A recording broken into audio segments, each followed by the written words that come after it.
What up, guys? I am a little too loud, but that's just how excited I am to be on tonight, guys.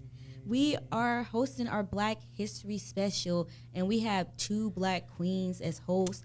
I, myself, DJ Allie from Morning Show with Allie, and we have Paris Briggs from Speak Your Truth podcast. Hi, guys. Yes, we are so excited to be hosting this, being that we are females of color, and we are embracing our culture and love to talk about it 24/7, Avi. So, we had to come and do our show, right? Right. So, happy Black History Month, guys. Yes, February. Although every day should be just as important for Black people, not just February. Right, not just the shortest month of the year. Oh, God. Literally. But anyways, well, we are going to have a really good show tonight. We have some exciting stuff for you. We're going to play some, historical Black music and really good Black music as well from icons like, Jay-Z, Beyonce, Aretha. We even got a little Richard with some Tutti Frutti. Ooh, okay, Rudy. Fruity. I know I haven't heard that song in forever. Literally. So we got that. We got some trivia for you. We're going to have some history background from starting Black culture all the way to the 1619 with the slavery. And then later on tonight, we also going to have the significance of African American culture. And then embracing the skin we're in, where we're going to talk about the struggle of being Black, especially being a Black female. And then give advice on how to love yourself in the skin you're in. And then why being a Black is just a blessing, because, melatonin is beautiful. Beautiful. And then, so that's what's going to happen tonight. We'll be back with some Black history facts for you. Let's hit that Little Richard Tutti Frutti. Let's do it.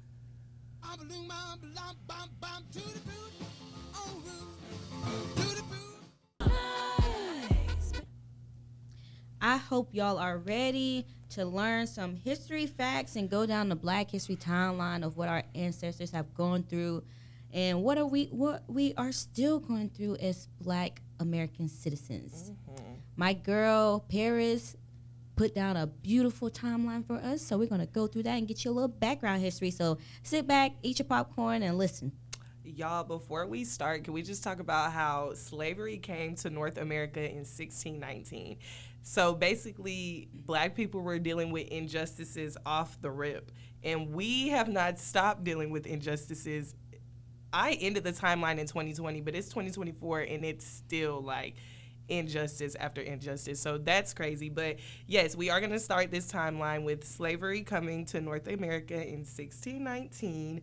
Basically, to satisfy the labor needs of the rapidly growing North American colonies, white European settlers turned in the early 17th century from indentured servants. So y'all hear that, right? We was forced here. Literally, on a ship, brought us to the American colonies, and that's basically how slavery started. In 1793, the rise of the cotton industry came about, which basically gave us more work to do. And slavery had spread to like northern states, so it was like nationwide at this point. Like, there are slaves all over, and they're selling us and all that. The first story of like a slave that has made an impact is Nat Turner in 1831. He was the first one to start a slave rebellion. He literally could see that a solar eclipse was going to happen, and he took that as a sign to kill his owners and take the families and dip. Basically.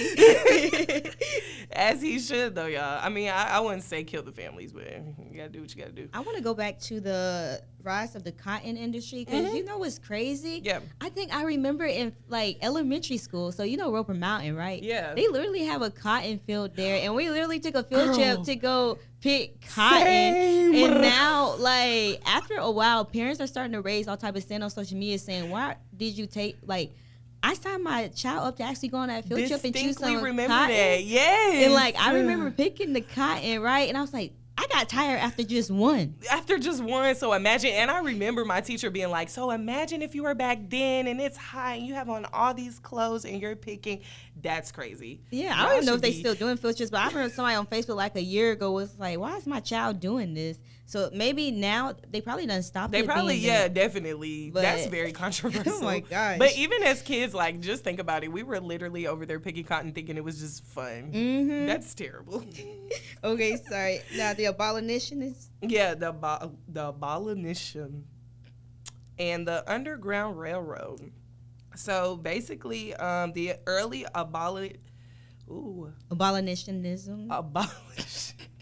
Abolition. There we go. I knew I had it. The abolition movement in North America was fueled by both enslaved people's efforts to liberate themselves and by groups of white settlers such as Quakers who opposed slavery on religious or moral grounds, which is crazy. And basically, the Underground Railroad, if y'all don't know, that's basically where Harriet Tubman took the slaves and took them to freedom. She need to be on a $20 bill. Definitely need to be on a $20 bill. Gosh. Next we have the Dred Scott case, which was March 6, 1857. And basically what Dred Scott case is on March 6, 1857, the U.S. Supreme Court handed down its decision in Scott versus Stanford, delivering a resounding victory to Southern supporters of slavery and arousing the ire of Northern abolitionists. During the 1830s, the owner of an enslaved man named Dred Scott had taken him from the slave state of Missouri to the Wisconsin Territory and Illinois, where slavery was outlawed according to the terms of the Missouri Compromise of 1820. Upon his return to Missouri, Scott sued for his freedom on the basis that his temporary removal to free soil had him legally free. The case went to the Supreme Court, where Chief Justice Roger B. Taney and the majority eventually ruled that Scott was an enslaved person and not a citizen, and thus had no legal rights to sue, which is crazy. According to the court, Congress had no constitutional power to deprive persons of their property rights when dealing with enslaved people in the territories. The verdict effectively declared the Missouri Compromise unconstitutional, ruling that all territories were open to slavery and could exclude it only when they became states. Which would soon later lead to the John Brown's raid. Can you tell me some about that? Yes, so the John Brown raid, basically John Brown struggled to support his large family and moved restlessly from state to state throughout his life, becoming a passionate opponent of slavery along the way. After assisting in the Underground Railroad out of Missouri and engaging in a bloody struggle between pro- and anti-slavery forces in Kansas in the 1850s, Brown grew anxious to strike a more extreme blow for the cause. So on the night of October 16, 1859, he led a small band of less than 50 men in a raid against the federal arsenal at Harper's Ferry, Virginia. Their arm was to capture enough ammunition to lead a large operation against Virginia slave owners. Brown's men, including several black people, captured and held the arsenal until federal and state governments sent troops and were able to overpower them. And John Brown was actually hung on December 2nd, 1859 because of this. Lynched, lynched. And then we go into the Civil War and the Emancipation Proclamation with our dear old President Abraham Lincoln. So his anti-slavery views were well established, and his election as the nation's first Republican president had been the catalyst that pushed the first Southern states to succeed in late 1860. You know what's crazy though? Mm-hmm. He was actually, of course, if it wasn't known, he was against slavery, but he couldn't make it actually public, being that he was Republican, a white male in the South. So he didn't want people to hate him. Yeah. His itinerary basically would have lead up to what Martin Luther King was talking about in the rights of the that we have now. That should have been back then. But he couldn't come out and say it. Yeah. It's okay, Lincoln. We had your back. We had your back, literally. It says, by the summer of 1862, however, Lincoln had come to believe he could not avoid the slavery questions much longer. 5 days after the bloody Union victory at Antietam, in September, he issued a preliminary emancipation proclamation on January 1st, 1863. So he made it official that enslaved people within any state or designated part of a state in rebellion shall be thenceforward and forever free. Period. So now we get into the post-slavery South. Through the Union victory in the Civil War, Through the Union victory in the Civil War gave some 4 million enslaved people their freedom. Significant challenges awaited during the Reconstruction period. The 13th Amendment, adopted late in 1865, officially abolished slavery, but the questions of free black people's statuses in the post-war South remained. Basically, they wasn't, even though we was free, they wasn't trying to. We wasn't free. Yeah, we wasn't free. They wasn't trying to give us no type of tomato. So then next comes separate but equal in 1896, which is basically what we just said. Like, we were very separated. They didn't want to treat us as people. Basically, that's. They probably treated their pets better than us. Yeah, no, definitely. Like, they wasn't trying to hear that, y'all, which is crazy. Then we go into the iconic figures: Washington, Carver, and the Bows. The 1900s. Yes. So, segregation now starts in the 1900s because we're free, but like we just said, separate but equal. So now they are going to try to separate themselves from us the best they can. So many African Americans saw self-improvement, especially through education, as the single greatest opportunity to escape the indignities they suffered. Many black people looked to Booker T. Washington, the author of the best-selling Up From Slavery in the 1900s, as an inspiration.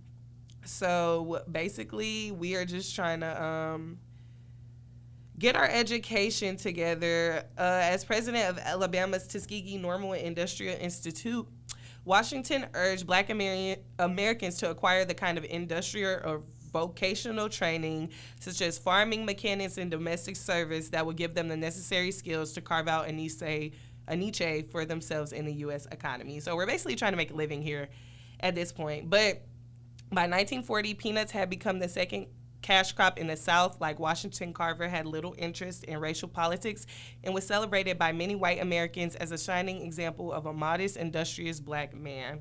While Washington and Carter represented a philosophy of accommodation to white supremacy, another prominent black educator, the Harvard-trained historian and sociologist W.E.B. Du Bois, became a leading voice in the growing black protest movement during the first half of the 20th century.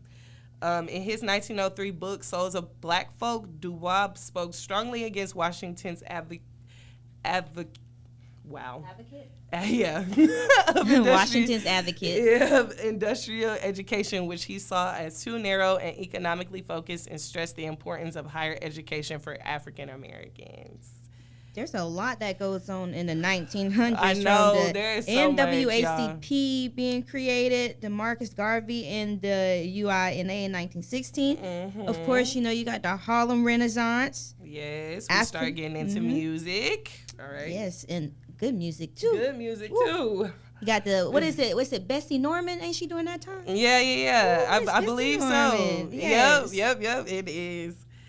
We got the African Americans in World War II, so now we can fight wars. Then you got the African Americans getting into sports with our good old Jackie Robinson. And then the Brown versus Board of Education. Let's break that down, which is why black people are in school today. All right. So on May 17, 1954, the U.S. Supreme Court delivered its verdict in Brown versus Board of Education, ruling unanimously that racial segregation in public schools violated the 14th Amendment's mandate of equal protection of the laws of the U.S. Constitution to any person within its jurisdiction. Oliver Brown, the lead plaintiff in the case, was one of almost 200 people from 5 different states who had joined related NAACP cases brought before the Supreme Court since 1938, which is crazy. Yeah, and then that's what they based the movie off of. What's that movie with Denzel Washington? Oh, Remember the Titans. Oh yeah. Yes. Still iconic today. God, they raised some type of sin, man. Yes. But still an iconic movie. Yes. Then you have 1955 with Emmett Till and Rosa Parks. Yes. So Emmett Till basically was in a grocery store, and he allegedly whistled and made a flirtatious remark to a white woman behind the counter, violating the strict racial codes of the Jim Crow South. 3 days later, 2 white men, the women's husband Roy and his half-brother, dragged Till from his great-uncle's house in the middle of the night. Mm-hmm. They beat him and shot him to death and threw his body in the Tallahatchie River. And his body was so deteriorated. His mom didn't want to show it at first, but they needed to know what them people did to her baby, and it was all over the newspaper. It was just horrible. Yeah. And now the lady who accused him came back probably a few years later, in the 20s, a few years later, saying, "Oh no, I lied. She done passed away now, but I still have no sympathy for her." I don't have sympathy either. No, how are you gonna do that? They should have still put her old butt in jail. Exactly. Now we're going on to Miss Rosa Parks. Rosa fought for us to be able to sit anywhere in the bus, but I think that she did that, the effort, we still like to sit in the back. We still like to sit in the back, y'all. The back of the bus lit. It's lit back there. But we appreciate her effort because they not going to tell us where we can sit, though. So I understand. My girl was standing on big business, as she should.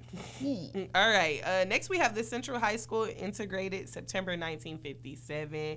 The Little Rock Nine formed a study group after being prevented from entering Little Rock Central High School. So this is a group of black women and men, it looks like, that came together and decided to study together since they didn't want them to study where they were at. All right, and now we gather into the 60s. All right. I think the biggest thing during the 60s was the Birmingham church bomb in 1963. Yes. So despite Martin Luther King Jr.'s inspiring words at the Lincoln Memorial during the historic March on Washington, violence. I Have a Dream speech? Yes, I think. Or is that not yet? Maybe it is. Probably a little after. Maybe. Here, let's see. It might be a little bit after that. The Birmingham church bomb, right before he did that speech. So, anyway, in August 1963, violence against black people in the segregated South continued to indicate the strength of right resistance to the ideals of justice and racial harmony King imposed. Basically, they blew up the church, y'all. What? Girl. Long story short. I'm dead. It's not funny, but no. Yeah, it's not funny for real, but that's what they did. And that pushed Martin Luther King to be like, enough is enough. Enough is enough. So we have the I Have a Dream speech, which would eventually lead to the Civil Rights Act of 1964. Let's break that down for him. All right. So after the campaign of nonviolent resistance championed by Martin Luther King Jr. beginning in the late 1950s, the civil rights movement had begun to gain serious momentum in the United States by 1960. That year, John F. Kennedy made passage of new civil rights legislation part of his presidential campaign platform. I love Kennedy. I do too. He won more than 70% of the African American vote. Congress was debating Kennedy's civil rights reform bill when he was killed by an assassin's bullet in Dallas, Texas in November of 1963. And that's probably why. Yes, literally. It was left to Lyndon Johnson to push the Civil Rights Act, the most far-reaching act of legislation supporting racial equality in American history, through Congress in June 1964. Then you have the Selma to Montgomery in 1965. Malcolm X was shot in 1965. The Voting Rights Act. MLK being assassinated. The rise of Black Power. And, the big one of hold up, the Central Park 5. That was 1989. You saw that movie on Netflix? Girl, yes, and cried the whole time. Oh, like, dang. I love how they showed the real people at the end, though. I do, and I really like the way they said the story or told us the story. It was very good, but I did cry the whole time. That goes to say the way they take a white woman word against black males is ridiculous. And that still happens today. It still happens today. That's what I said. The social injustices just still happen. Also, Rodney King. I wanted to talk about Rodney King. That was in 1992. And he was also had some social injustices, but with the police. And that is another thing that we see heavily with black men. Who else? I had Breonna Taylor on here, George Floyd, like Trayvon Martin. He was just in the store buying something and some white man shot him. Like, little things like that. We weren't protected back then, and I also feel like we're really not protected now. Like, we still have to, as a community, come together, and that's why I feel like as a community it's very important that we stick together. Because we're going to backtrack a minute. We had our first black president before all of this in 2008. Exactly.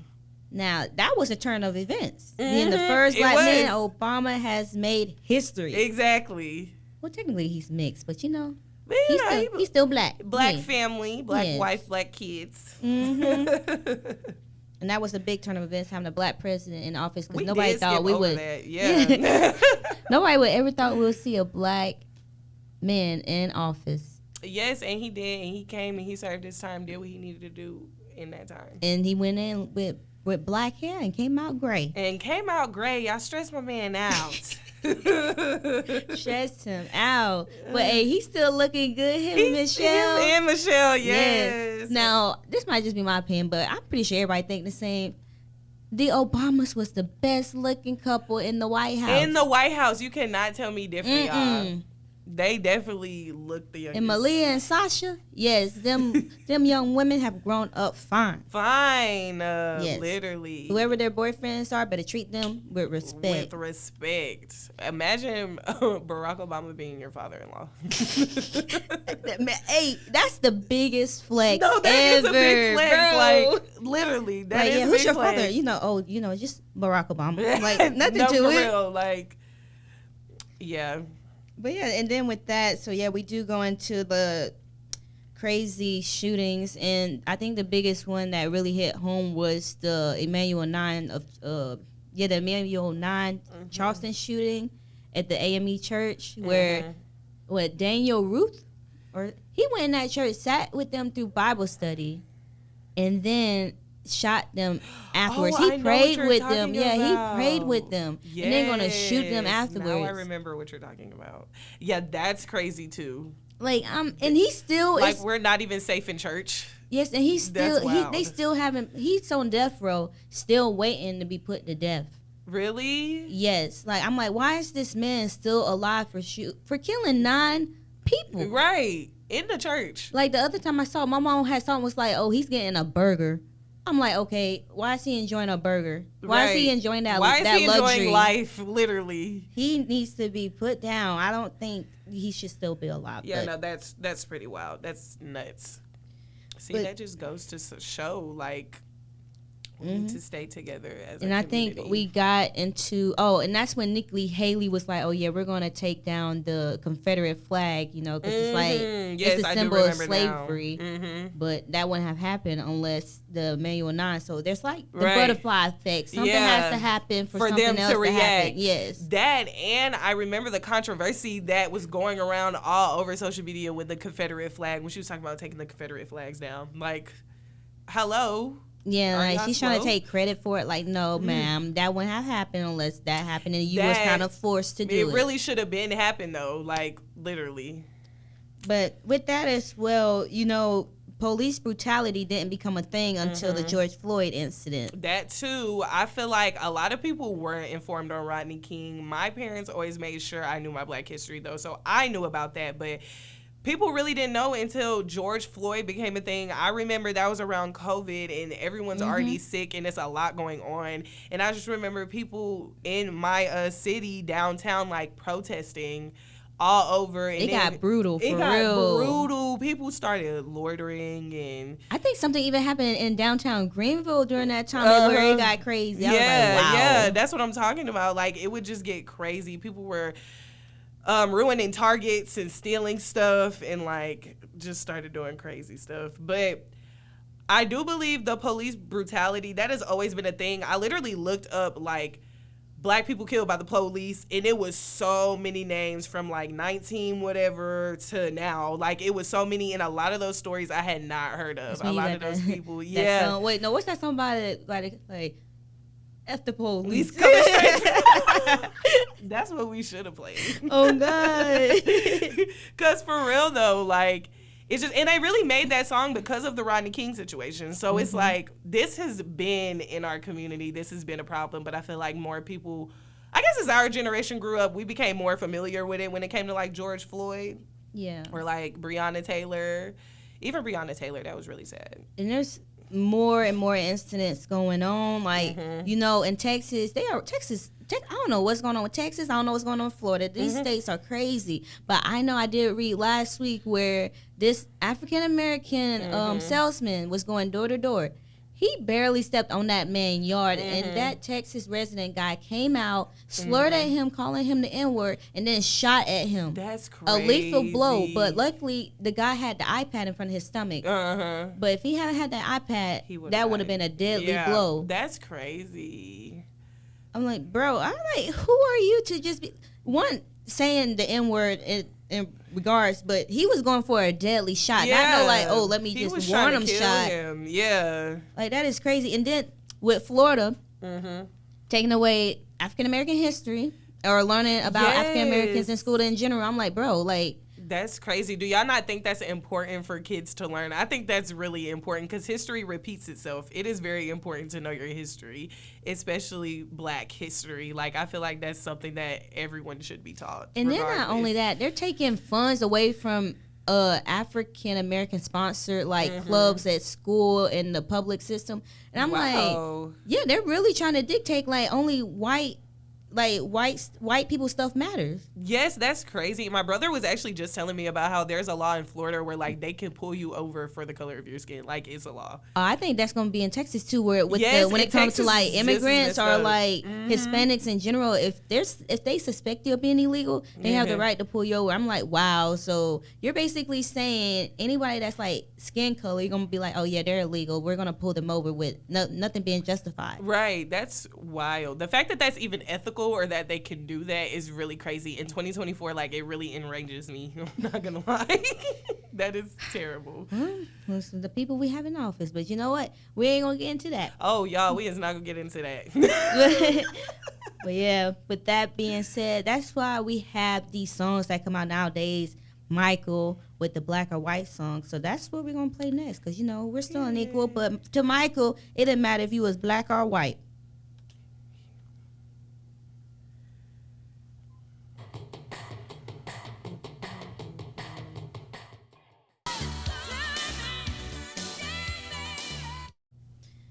You can never go wrong with Whitney, Queen of Souls.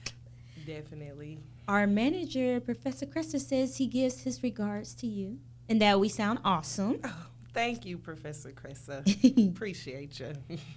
Well, I want to actually hop into the trivia portion of the show right quick. Alrighty. Now, all right. Who is often referred to as the Queen of Soul and is known for hits like Respect and Natural Woman? Aretha Franklin. Yes. And if you don't know that or didn't know that, shame on you. Do your research. Yes. Listen to a couple songs, especially Respect. That's like a classic. Now, I'm going to call out the professor because we didn't have that song in our system when it should be in there. All love, though. All love. Yes. What style of music originated in Black American communities in the southern United States and combines elements of spirituals, work songs, and the blues? Gospel music. You know, gospel music really be hitting. It does. I love it, like, for real. You know that song Wade in the Water? You know, like, well, I don't think, we don't sing it at for AME, but I know they sing it at Baptist. Yeah, I used to sing that in chorus. The Wade yes, in literally. the water. Used to be over there. But I didn't know it was a slave song. I didn't. Wow. I was like, wow. And we sang this song so happily, and they were singing it because... they was right, trying to get through the day. Yes. Oh, my gosh. This is why learning your history is very important. Very important. Who was the first Black American Supreme Court Justice appointed in 1967? Thurgood Marshall? That is correct. Bird.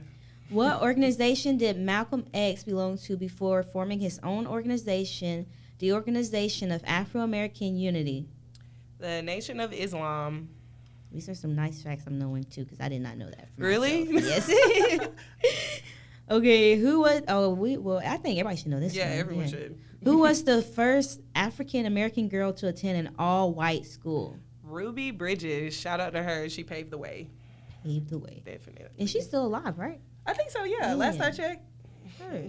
Oh, guys, we actually didn't go over the significance of African-American culture. Well, let's get into that. Yeah. I feel like the significance of African-American culture, I really feel like just like any culture, I think we add something to like the way of life. And I think especially because the amount of people that kind of pick up on our culture and use it to their everyday life, I definitely feel like it's significant and important for people to learn. Like a lot of music like jazz and hip hop were originated by African American people, and you see a lot of that in today's society, or like slang and trends, just a lot of things that you wouldn't think originated from us did. And so that's why I feel like it's important to know your culture. And not only that, I know somebody was saying, because even you have, there was on Instagram, and this little girl who's from an Asian country was sitting there doing hip hop dance, and it's like, look, man, see, her dad had to learn from the black people, like black culture is over the seas and everything. Everybody's taking out for the black culture. Because if you think about it, now, if we went off of the white people dance moves, bro, nah, I don't think it would have a little rhythm. That's what I'm saying. Like, that's what I'm saying. And we're going to talk about soul food. I didn't even mention soul food, but that's a good one too. The soul food, the fried chicken with the mac, with the greens, with the yams, with the deviled eggs, with the everything. See, y'all wouldn't know nothing about that. Y'all wouldn't know nothing about that. Y'all have the unseasoning food. Oh my God. Yes, the unseasoned food. And you know, you like, who's invited? Bro, oh God. No, like, okay, so you know how they be like, you invited to a black cookout, right? Okay, what celebrity would you invite to the black cookout? Ooh, let me think. Dang, who would I invite to the black cookout? I don't know why Lindsay Lohan was the first person that popped in my head, but like Mean Girls, Lindsay Lohan, she could probably come to the cookout. Yeah, she was pretty savage. Yeah. Like she could probably come. They would probably like her. I invite Zach up front. Okay, period. Kim wouldn't make it. I'm sorry. No, Kim could. North invited. North could come. I mean, yeah, of course she could come. Kendall can come too. I like Kendall. I like Kendall. Yeah. I like Kylie though. Kylie can't come. Yeah. Oh, Kris Jenner can come. She can come. I don't know y'all though. I'm scared to bring them. Okay, who's not invited? Let me think. I say Kim's on that list. She's not invited. Kim is on the list and not invited. Definitely Kim's not invited.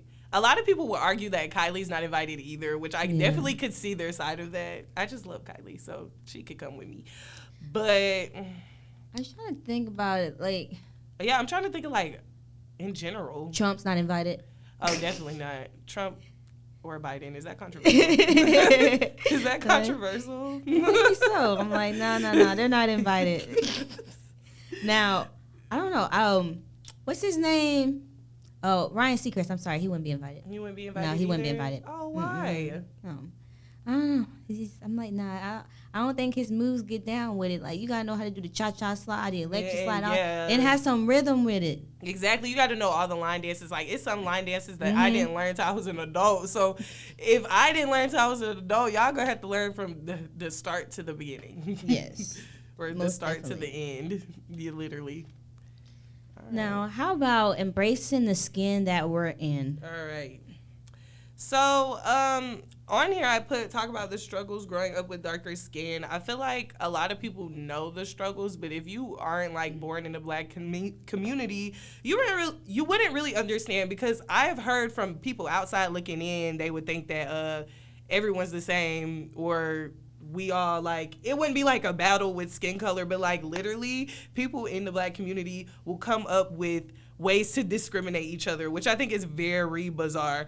So, like, growing up, I used to get bullied for having darker skin. They literally used to call me all types of terrible names in the book, and I grew up with self-esteem issues because of this. But any advice I would give to, like, young darker skin girls, or just young black girls, period, dark skin, light skin, love yourself and don't try to make others feel bad because they look different than you. We've already dealt with things like that. We literally went through this whole timeline of just us being treated terribly. We shouldn't do that to each other because we are in the same community. So I would just advise y'all to love yourselves and be nice to each other. Don't bully each other for colors of skin. We literally used to do stuff in middle school like compare our skin tones. Like, what are we doing? What's going on here? be like, no, I'm lighter than you. Yeah, like it would literally be like that. I remember that because I'm like, no, because I would hate when people be like, bro, your skin is like charcoal. I'm like, literally nobody is that dark. But there's people that is that dark, like in the African countries. Right. But I'm just like, I'm not that dark, so I would get so mad and be like, bro, I'm not charcoal. They'd be like, you look like a burnt chocolate chip cookie, and I'm like, yes, girl. Or compare compare it to like different chocolates. Be like, you're a caramel or a Snicker bar, or you're a Hershey bar. They like to do that to me now. They like to call me brown skin. It honestly gets under my skin. I'm like, my whole life. I'm a cute Hershey bar. Exactly. Like, they try to use it as a derogatory thing, but to me, it's never been that. Like, I just feel like I was always picked on by men, specifically my exact same skin tone. So ridiculous. It's giving they don't love their mom. Literally. Girl, what? Because if you're the same skin tone as me, I'm going to say like 5 times out of 10, your mom is the same skin tone as me. So if you don't like the way I look, you don't love your mom, period. Exactly. Yeah, look at yourself and look at your mom. Your dad, whoever, like your aunts, you have all these beautiful black women in your family and you turn around and go to school and start talking down on those same beautiful black women. That's crazy. I have never understood that. Hippocratic. Yeah, very. But not just that, like, what about our hair textures? Because, some people like their textures, like, and some people don't, which is why young black girls now are, like, starting to put on wigs rather than having their natural hair, getting relaxers. And I know for me, I never got a relaxer, but I know I like my hair straight, so I get my silk presses. Yeah. And then I get asked, why you don't want to wear your natural? Like, yeah, I'm just like, one, it's a lot of work to keep up, and 2, I'm like, I just don't like it like that. But I hate when people be like, oh, you trying to be white. I'm like, oh, no. No. Just because I like my hair straight don't mean I'm trying to be white. Look, one thing about my mama, she used to keep a perm or relaxer in her hair. She did not want to deal with it. So I definitely understand that. Me, on the other hand, I have locks. I've had my locks for a year and some months now, but before I had locks, I really just used to wear like braids and things like that. I didn't really wear like wigs or anything, even though I really wanted to. Like, I just didn't. And for the longest time, I hated my natural hair. Like, literally when I wore my natural hair out, it was real short in high school, and I got made fun of for that. Like, it was just anything I did, I cannot do anything. I couldn't even breathe, and it was something wrong with me. But anyway, now I feel like I love my natural hair. I love my locks. Like, even from the beginning when they were really short and I looked like a little boy, I still loved them because to me, it's just, I have type 4 hair, and if y'all, or type 4C hair, and if y'all don't know what that is, basically it's real like kinky, and like frizzy, nappy. I don't know. I actually don't know my type because when people do it, they feel my hair and they like, girl, it's so soft. It looks like it's soft. Yeah, even combing through it, like after washing it, like it has this waviness, but it's so easy to comb through where it's not like all the way nappy and all the way curly. Right. So I'm sure relaxers don't like damage your hair. I don't do relaxers. So I have never done a relaxer. Really? And I'm scared. I know you would think because of how straight it is. So period. So it is like just naturally like that. I love that. I wish my hair was like that. That's why I have a good grain in hair. Period. Period. Okay. So yeah, I have locks. I feel like her hair looks good, really too. Oh, her hair looks really good. Thank you. Yeah, yours does too. Yeah, they can't call us bald people. Yeah, that was another thing. They used to love to call me bald headed. Like I was dark skinned and I was bald headed, y'all. I used to get my head chewed every day. But now I have learned, y'all, you can't please everyone. You gotta do what you gotta just please yourself. Yeah, literally. If you're satisfied with how you look, that's all that matters. And that's what's wrong with society nowadays. Everybody cares about other people's opinions. Yeah. And we shouldn't live that way because honestly, it's really exhausting. It is. And social media feeds our heads with how we're supposed to look. But like, we don't have to look like that. Look like yourself, be yourself, love yourself. Like, at the end of the day, this is who you are. At the end of the day, I had to accept that this is how I was born. This is how I was born looking. This is how I was born with my hair. Like, I might as well embrace it and not down myself for it. Let's be real. You know, they be like, the black boys love them snow bunnies. Well, them white boys and all them other races love some little cocoa. They love a dark. Ooh, girl, let's get into it. They love a black queen on the low. Because once you go black, there ain't no going back. There ain't no going back, and they know that. Ooh, that was a word. Hello, somebody. You know what's crazy too? They said black women are the only ones possible to actually give birth to like any colored baby. Really? Yeah. So like, you seen where that black lady gave birth to like a white baby and a black baby, and people was like, "You're not siblings because she came out with red hair and blue eyes." I'm like, well, it's actually possible for a black woman to make any type of skin color baby. It's all about genetics and everything. Literally. That's really crazy. That is really crazy, but I feel like black women are capable of anything. Like, nothing against like any other woman, because I feel like women are capable of anything, period. But like, specifically a black woman, if you see a black woman higher up in office or just stuff like that, I just feel like it's very powerful. She worked her butt off she to get up to where she had literally to be. had to work her butt off, because we do not get the same opportunities as everybody else. Yeah. So with that, we're gonna end it on why being black is a blessing. All right. I feel like being black is a blessing. For one, I feel like the culture that comes with it is great. Every day I wake up and thank God that I'm black, definitely, because it's just the way of life, the way of living, although it may be harder and things like that for some. I have had a blessed upbringing, and I just love that even though I didn't grow up like super in poverty and things like that, I still was able to live and be raised in my culture, if that makes sense. Like, all the old school black movies, all the old school black songs, all the old school dances, like all that, I'm still in tune with my blackness. I think for me, I have to say I was adopted. So I don't know how my family was from adoption, because I was 2 when I was adopted into the family that I'm in now, but I got a single mother. She had a rough upbringing. She had to pay for her own college education, being the first one in the family to go to college, graduate. She has her master's degree, graduated from 3 colleges, which was Clemson, Lander, and North Greenville. And she made a way, like a living on her own, and she has passed her smartness and motivation to me to do what I'm doing now. And not only that, like, people think because of how I act, I was raised by a white parent, but I was just raised in a middle class neighborhood and with somebody who worked around a lot of white people, being how educated she was.